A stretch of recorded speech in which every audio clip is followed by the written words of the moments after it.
Во старата скопска чаршија се градина голема.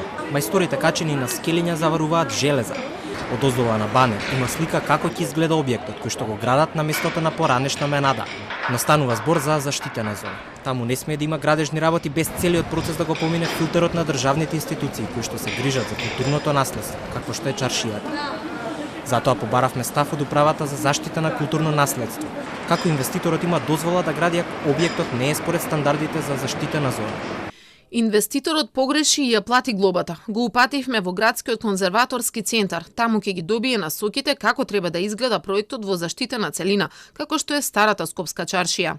Како треба да изгледа еден објект во заштитена зона, треба да кажат од конзерваторскиот центар, но таму пак се уште не знаат дека инвеститорот треба да добие насоки од нив.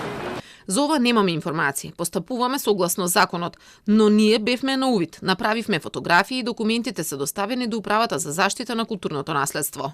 Менада беше затворена кон крајот на јуни и подготовките за нов објект таму се започнати летово. Камерата на Телма, освен мајстори на тоа место, затекна и на други локации во старата скопска чаршија, а дали градежните работи се легални според законот е под ингеренција на општинските градежни инспектори.